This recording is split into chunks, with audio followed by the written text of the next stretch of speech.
Double Jin in this game is not that great compared to his other Mishima counterparts. Definitely not as good as Reina and or Kazuya. Or even if you technically make Jin as another Mishima player, definitely not as good. Regular Jin is a much better, much stronger character than Double Jin. But I was gonna say I don't remember much about Tekken 7, but I remember Double Jin was like top 1 or something. Yeah, but he was like super hard. Yeah, for a while, like he was. I wouldn't say like top 1, but he's really good. Okay. But in this game, early on, he was actually pretty good. And then when they made the balance adjustments, like a lot of stuff got nerfed. He has also a bunch of issues in terms of like consistency with combos, which are not necessarily. It's an unintentional nerf, but it's something that they haven't really fixed. So is that like when it triggers like environmental stuff? That one, and then the other one was like there are certain combos where in op axis it will just completely whip.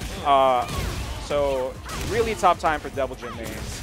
And then just like what's happening on screen right now, LowFlow not having a good time against Odell. Odell plays a lot of characters. Traditionally, he was an Eliza and Geese player back in T7, and also as a Fina player. He is not afraid to just like switch up characters mid-set. Like he may not be a Dojin, but he is a Dojin-like. So Dojin, another second player from the Philippines, super well known for mixing up his character choices and being good with pretty much any of them actually. So LowFlow now, just trying to take back this round. He's got the life lead, but as we know in Tekken 8, life leads don't last long in this game. Yeah, this game is very explosive. Right, but LowFlow takes it in this game. What is that, like Swedish metal? Yeah, no, so actually she is Polish. She is the Prime Minister of Poland, actually. I thought it was Sweden, low-key. No, yeah. I mean, another EU country, I guess, so yeah. So she is actually a head of state of Poland in this game. That I know, so, at the very least. Yeah, so I know she's involved in the story for the DLC. Yes. So, oh my God. So speaking of which, I don't think the story DLC is out yet. It's going to be coming out sometime in autumn, I guess. I assume when. Right around when the Heihachi DLC is probably coming out around that time. At the exact same time. Yeah. What do the medals do though? They haven't used them So yet. So she retains it for the entirety of the match. Oh. She gains it every time she goes into heat, and then I believe right now.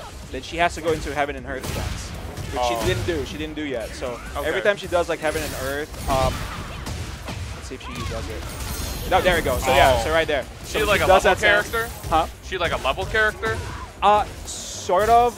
She just gains more damage. She doesn't like as far as I know, I haven't like lathered that much, but like she gains like a damage buff every time like she gains more medals. Ooh, nice hit. Yeah, and then okay, bro, he dead. And Odell takes it in this game, so kind of like similar to Manon, I guess, in SF6. Yeah, okay, I got it. I don't know how Manon's works, but I think she just retains that the whole match. Okay, and it increases her damage on her command grab. Gotcha. So similar mechanics actually. So she's not. Well, Lidia is not a grappler character. She's not like King. It's just like it increases damage on like certain moves or just entirety. I believe it's with certain moves. So don't quote me on that, but I know she does gain a damage buff the more medals she has. I was arguing this with the Tekken guys from Milwaukee. Is a mid not an overhead?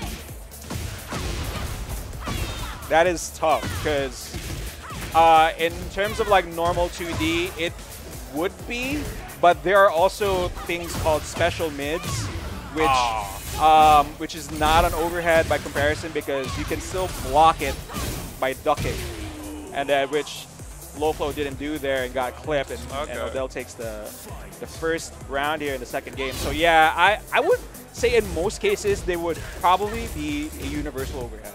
Okay, in most cases. I was like, guys, it's an overhead. They were arguing with me the whole time. I'm like, mechanically speaking, like in terms of aesthetics, it's not an overhead, obviously. Like what she did right there, that you could probably say that's an overhead in a 2D game. Yeah. But in terms of mechanics, it is definitely an overhead.